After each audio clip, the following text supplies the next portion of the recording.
서울대학교 환경대학원 김도열 교수입니다. 오늘 세 번째 강의 시간에는 앞에서 말씀드렸던 시장 실패와 정부 실패를 혁신적으로 극복했던 사회혁신 사례를 좀 같이 나눠보고 싶습니다. 그 첫 번째 강의에서는 유엔이 같이 설정했던 지속가능 발전 목표 SDG 17개에 대해서 한번 살펴봤죠. 이 목표이자 우리가 당면하고 있는 문제점들이고요. 두 번째 강의에서는 이 문제점들이 왜 생기는지를 우리가 시장 실패와 정부 실패 관점에서 좀 살펴보았습니다. 그렇다면은 우리가 2030년까지 달성하려고 설정해놨던 지속가능 발전 목표를 위해서 새로운 어떤 접근 방법을 생각해 볼 수 있을까? 시장으로만도 다 안 되고 정부 규제로만도 다 안 되는 거지요.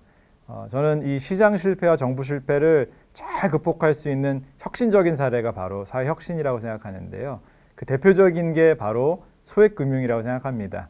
제가 앞에 1강에서 제 간단한 소개하면서 이 마이크로 파이낸스를 방글라데시에서 시작하셨던 무하마드 유누스 총재 때문에 제가 전공도 바꾸고 이쪽 분야로 공부하게 됐다 이렇게 말씀을 드렸는데요. 그래서 개인적으로는 이 마이크로 파이낸스를 제가 이 소액금융 때문에 이제 전공도 바꾸고 진로를 설정한 거라서 좀 이쪽에 좀 우호적인 편견이 좀 있을 수는 있습니다. 그래도 제가 한번 좀 최대한 객관적으로 설명해 보도록 하겠습니다. 이 마이크로 파이낸스가 왜 대표적인 시장 실패와 정부 실패를 극복한 사례냐? 자, 우리 금융시장을 한번 생각해 볼게요. 자, 금융시장은 대표적으로 정보 비대칭성이 크게 작용하는 시장입니다. 그래서 돈을 빌려주려고 하는 사람과 돈을 빌리려는 하는 사람이 정보가 서로 다르지요. 자, 제가 저한테 돈 100만 원만 좀 빌려주세요. 그러면은 여러분들이 저한테 돈 100만 원 빌려주실 수 있을까요? 돈을 빌리려고 하는 저는 제가 그 돈을 여러분들한테 갚을지 안 갚을지를 완벽하게 알고 있을 수 있죠. 근데 여러분들은 저에 대해서 잘 모르잖아요. 그러니까는 이거 돈 빌려줬다 떼어먹는 거 아닌가? 그래도 교수인데 떼어먹지는 않겠지. 뭐 이렇게 생각하실 수도 있겠죠. 그래서 이 정보 비대칭성 때문에 기본적으로는 이 금융시장이 성립되기가 참 어렵습니다. 그런데 인류 역사 시작부터 돈을 빌리고 돈을 갚고 하는 거는 늘 있어 왔어요. 그러면 이 금융시장은 어떻게 이 정보 비대칭성을 극복했다는 것일까요? 자, 담보로 극복을 했던 거죠. 그러니까 기본적으로는 이렇게 됩니다. 나는 네가 나한테 돈을 갚을지 안 갚을지를 모르겠어. 정보 비대칭성 때문에 그렇죠. 그리고 더 전제는 나는 너를 못 믿어. 일단 불신을 합니다. 그런데 내가 아는 거는 이 정보 비대칭성을 극복해서 내가 돈을 빌려주고 네가 나한테 돈을 이자까지 포함해서 갚게 되면은 우리가 서로 좋은 상황이 되니까 어떻게든 이 정보 비대칭성을 극복해보자. 그래서 나온 방안이 담보입니다.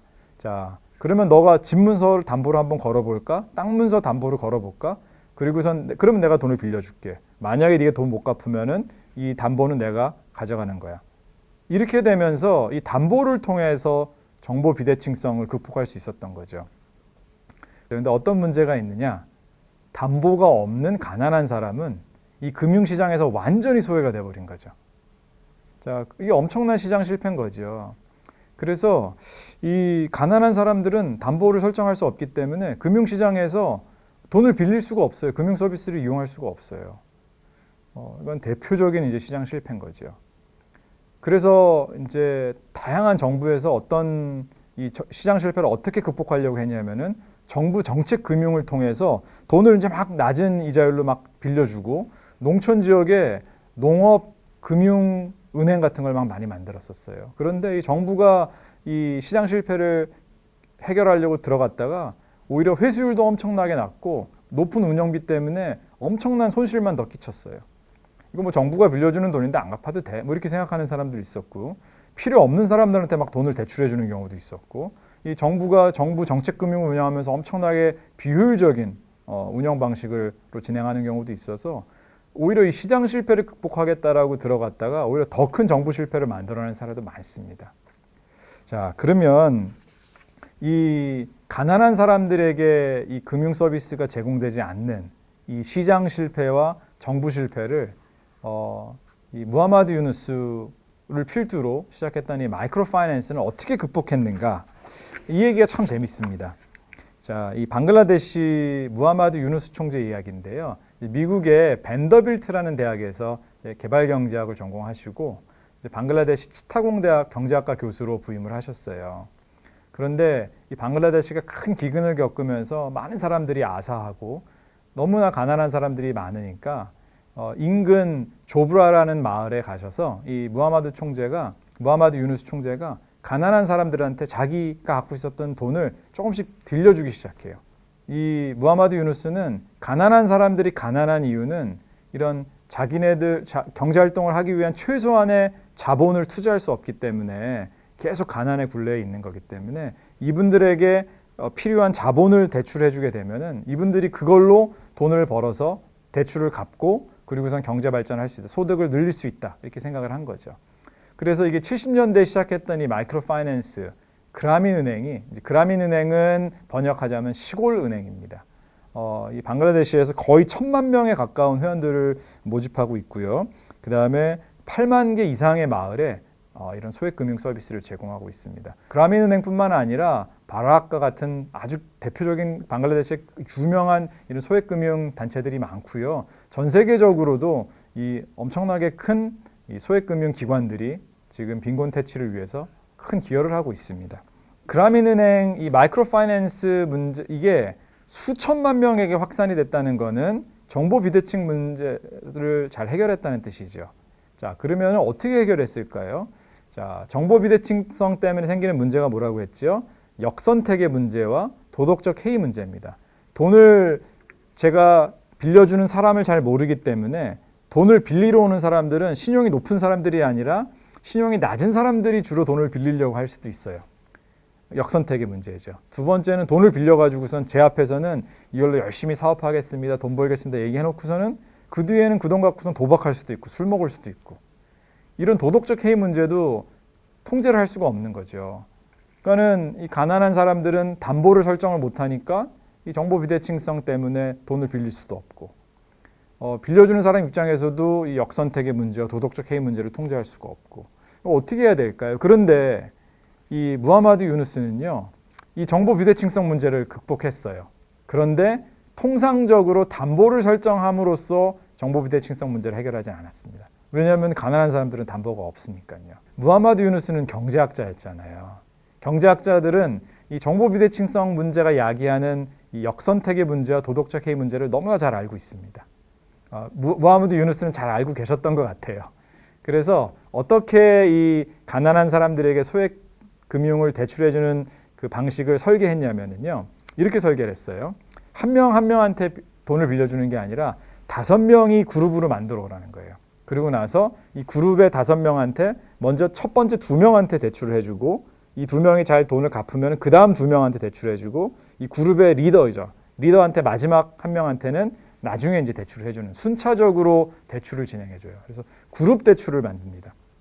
그 다음에 이 그룹 대출에서 이 그룹 멤버 중에 일부가 돈을 안 갚으면은요, 다른 구성원들이 같이 돈을 갚아줘야 되는 연대 채무를 설정을 했어요. 자, 그러니까 담보 설정 없이도 개인한테 돈을 빌려주는 게 아니라 그룹을 만들어 와. 그룹으로 대출해 줄게. 그런데 그 그룹에는 연대 채무가 있어. 이렇게 한 거죠. 자, 이 방글라데시 그라민은행의 그룹 대출과 연대 채무가 어떻게 역선택의 문제와 도덕적 해이 문제를 해결했을까요? 이거는 담보 설정 없이도 너무나 설계를 잘한 거예요. 예를 들어서 그룹을 5명을 만들어 오라고 할게요. 자, 여러분들이 농촌 지역에 서로서로 잘 알고 지내요. 오랫동안. 여러분들 부모님과 제 옆집에 있는 부모님도 우리 다 잘 알고, 농촌 지역에서 우리 다 집안에 숟가락 몇 개까지 있는지 다 알아요. 자, 그런데 돈이 필요해서 대출을 하려고 했더니 5명의 그룹을 모아오래요. 자, 그러면은 돈을 대출하려고 하는 은행 입장에서는 누가 성실한 사람인지, 누가 반듯한 사람인지, 누가 열심히 일할 사람인지 모르지요. 근데 그 마을에선 서로서로 다 잘 알아요. 그러니까 그룹을 만들 때 어떻게 하겠어요? 성실한 사람, 믿을 만한 사람들끼리 5명의 그룹을 만들어 오겠죠. 그리고 맨날 거짓말하고 게으르고 도박만 하고 이런 사람들은 그 그룹에 안 껴주겠죠. 그러니까 역선택이 아니라 오히려 긍정적인 선택이 발생하는 거죠. 그러니까 이거를 이제 동류 선택이라고 하는데요. 그 믿을 만한 사람, 성실한 사람, 열심히 일할 사람들끼리 그룹이 결성되는 거죠. 돈을 대출해 주려는 은행은 모르지만 이 5명의 그룹을 만들어 와라 이렇게 얘기했더니 서로 그 좋은 그룹을 만들어 오는 거죠. 그래서 이렇게 그룹 대출을 통해서 역선택이 아니라 동류 선택에 의해서 이 역선택의 문제를 해결할 수 있었고요. 두 번째, 돈을 빌리고 난 다음에 그 돈을 제대로 잘 쓰지 않고 제대로 투자하지 않고 뭐 도박에 쓴다든지 이런 도덕적 해임 문제는 어떻게 해결할 수 있을까요? 연대 채무가 있는 거죠. 그래서 제가 돈을 안 갚게 되면은 제 옆에 있는 다른 멤버들이 돈을 대신 갚아줘야 돼요.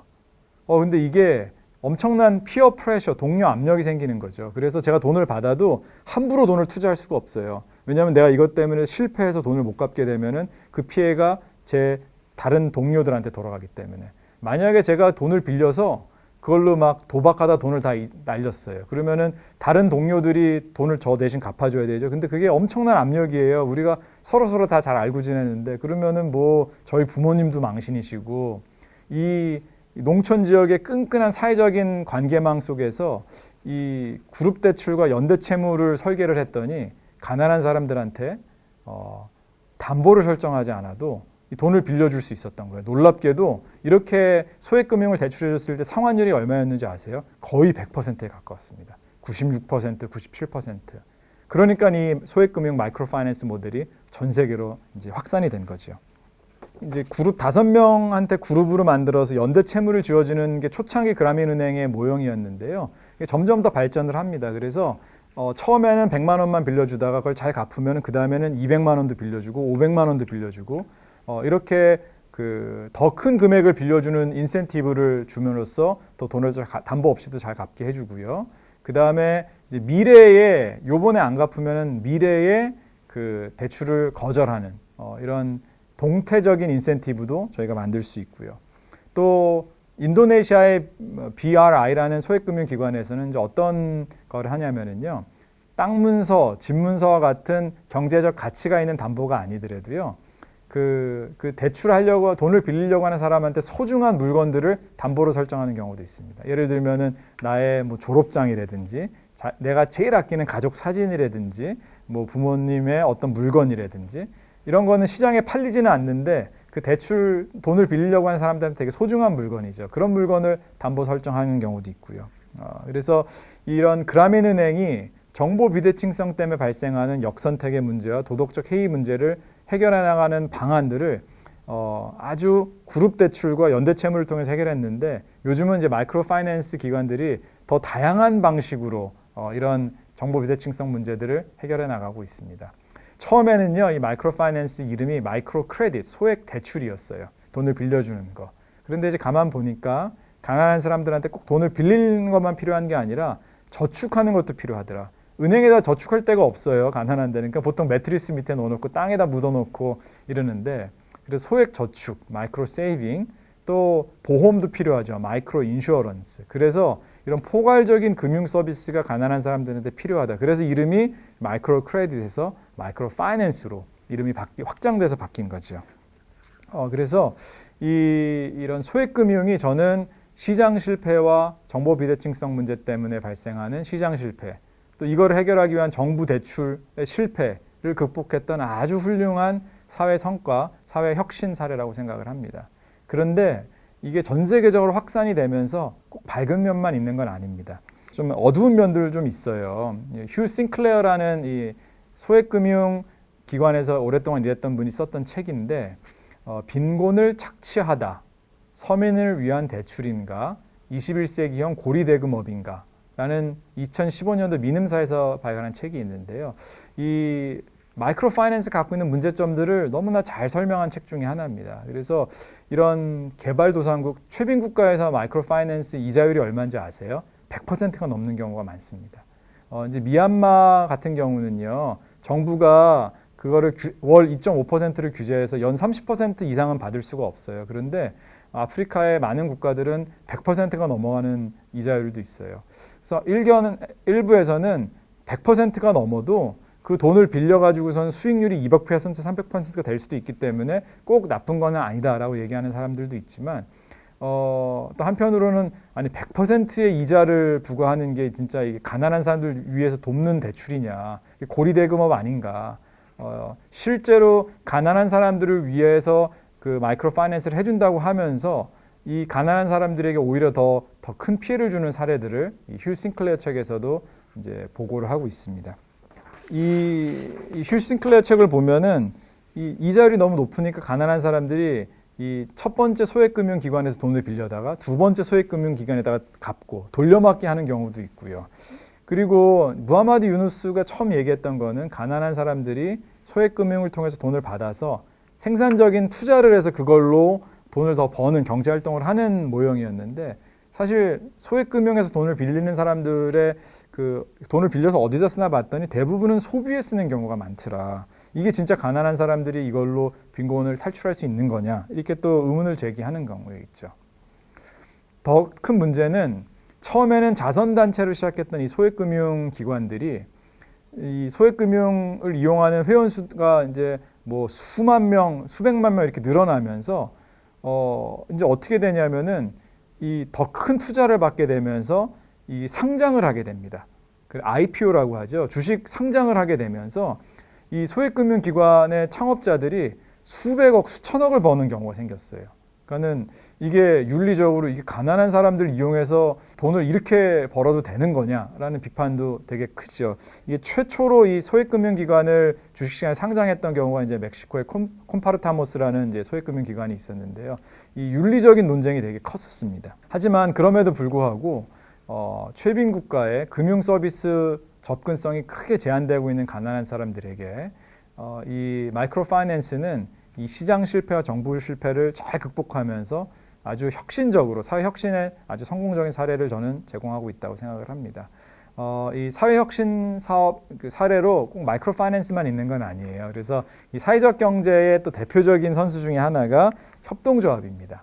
그래서 이 협동조합은 대표적인 협동조합이 이제 몬드라곤인데요. 스페인 바스크 지역에 있는 전 세계에서 가장 큰 규모의 노동자 협동조합입니다. 그래서 한 257개의 협동조합이 있고요. 이 조합원만 해도 거의 한 10만 명에 가깝습니다. 그래서 협동조합은 큰 경제 위기가 와도 이 협동조합원들을 해고하지 않아요. 그리고 다른 데다가 재배치한다든지. 그래서 노동 안정성도 되게 높고 이 몬드라곤이 이제 전 세계에서 제일 큰 협동조합이고요. 국내에도 다양한 협동조합들이 활동하고 있는데요. 대표적인 협동조합으로는 그 소비 생협이라고 하죠. 소비자 생활 협동조합 중에 하나인 아이쿱, 그다음에 한살림 이런 게 대표적인 국내 협동조합입니다. 뭐 조합원 수가 한 90만 명이 넘고요. 그다음에 아이쿱 같은 경우는 매출액이 거의 조 단위입니다. 그래서 이 협동조합도 기존의 이런 새로운 사회적 경제 영역에서 다양한 사회 혁신들을 실천하고 있는 사례라고 볼 수 있겠죠. 또 협동조합 외에도 요즘 많이 나오는 게 이제 사회적 기업과 소셜 벤처입니다. 그래서 이 사회적 기업과 소셜 벤처는 기업이 돈을 많이 버는 게 제일 중요하지요. 재무적 성과. 그래서 어떤 입장들은요. 기업이 사회에 공헌할 수 있는 가장 큰 방식은 돈을 많이 버는 거다. 이렇게 얘기하는 사람들도 있어요. 그런데 사회적 기업은 두 가지 가치를 추구합니다. 돈을 많이 버는 재무적 가치도 추구하지만 동시에 사회적 가치를 동시에 추구하는 기업들이 있어요. 그거를 저희가 사회적 기업, 소셜 벤처라고 부르는데요. 예를 들면은 이제 환경 오염을 줄여나가는 거를 이제 비즈니스 모델을 만들어서 그걸로 이제 돈을 버는 거죠. 그러면은 이 환경 오염을 줄임으로써 돈을 벌면서 동시에 환경이라는 사회적 가치도 동시에 추구하는 기업들이 있는 거죠. 이 사회적 기업, 소셜 벤처가 저는 이 지속 가능 발전 목표를 달성하기 위해서 또 아주 중요한 역할을 해줄 수 있는 사회 혁신 플레이어라고 생각을 합니다. 근데 이 사회적 기업과 소셜 벤처와 관련해서 좀 중요한 이슈 중에 하나가 이런 사회적 기업들, 소셜 벤처들이 만들어내는 사회적 가치. 이게 사회적 가치가 긍정적 외부성 효과인 거죠. 그러니까 환경도 더 보호가 되고 취약계층도 더 고용을 해주고 이렇게 그러니까 사회적 가치가 막 생기는 거죠. 그런데 이거는 이 긍정적 외부성 효과는 아까 우리가 어디서 얘기했죠? 첫 번째 강의에서 얘기했던 시장 실패의 대표적인 사례예요. 이 긍정적 외부성 효과는 그냥 다 무임승차하고 싶어 해요. 그래서 사회적으로 필요한 만큼 충분한 사회적 가치가 창출되지가 않아요. 그럼 어떻게 해야 될까요? 정부가 이걸 어떻게 잘 긍정적 외부성 효과를 잘 없앨 수 있을지는 긍정적 외부성 효과를 정부가 예를 들어서 보상금으로 지원해 주는 거죠. 그래서 사회적 기업 인증을 받게 되면 정부가 인건비를 지원해 주는 경우도 있고요. 또 민간에서는 이제 SK그룹에서 사회 성과 인센티브라는 사업을 하는데요. 이제 소셜 프로그레스 크레딧이라는 사업을 하고 있는데요. 이게 벌써 지난 한 7년 동안 오랫동안 지속하고 있는 사업인데 SPC 사업은 어떤 사업이냐면요. 이 사회적 기업이라든지 소셜 벤처가 그 창출해냈던 사회적 가치들을 아주 엄밀하게 측정합니다. 이게 취약계층을 고용한다든지 아니면은 환경을 더 보존한다든지 아니면은 사회 성과를 더 창출한다든지 이런 이 소셜 벤처와 사회적 기업이 창출해냈던 사회 성과를 측정을 해요. 화폐적으로. 그 다음에 시장에서 보상되지 않았던 이 사회적 가치를 SK그룹에서 금전적으로 보상을 해주는 사업이 바로 SPC 사업입니다. 그래서 2015년부터 2019년까지 일단 5년간만 봐도요. 한 222개의 한 230여 개의 사회적 기업과 소셜 벤처가 창출해냈던 사회 성과가 한 1,700억 원에 가까웠는데요. 이 중에 일부 한 340억 원 정도를 SK그룹에서 인센티브로 보상을 해줬습니다. 이렇게 정부가 인건비를 지원해 준다든지 세제 혜택을 준다든지 아니면 민간에서 이런 사회적 기업들이 창출해낸 사회적 가치에 대해서 보상을 해준다든지 이름을 통해서 더 사회적 가치들을 더 많이 창출해낼 수 있겠죠. 저는 이러한 사회 혁신, 사회적 경제 분야에서 창출해낸 사회 혁신이 17개 지속가능 발전 목표를 달성하기 위해서 너무나 필요한 것 같아요. 또 하나는 요즘은 임팩트 투자라고 얘기를 하는데요. 이렇게 사회적 가치를 창출해내는 사회적 기업과 소셜 벤처에 그런 투자자들이 투자해주는 그것도 되게 필요하겠죠. 그래야지 그런 기업들이 더 커지면서 재무적 성과도 내고 동시에 사회적 가치도 더 많이 창출해낼 수 있겠죠. 이 SPC 기업에 참여했던 성공적인 기업들도 좀 한번 소개를 해드릴게요. 첫 번째 기업은 에코맘의 산골 이유식이라는 기업이 있어요. 이 기업은 농촌 지역의 취약계층들을 고용하는 이 취약계층의 고용 문제는 너무나 중요한 문제거든요. SDG 8번이 뭐였지요? 양질의 일자리와 경제성장. 이 고용 문제가 SDG 8번의 제일 중요한 목표 중에 하나예요. 그런데 시장에서는 어떻게 하지요? 가장 유능한 사람들을 뽑고 싶어 하지 취약계층을 잘 고용하고 싶어 하지 않잖아요. 근데 취약계층을 고용해서 좋은 일자리를 마련해주고 그분들이 그런 일자리를 통해서 경제생활을 할 수 있게 해주는 거는 너무나 중요한 사회적 가치거든요.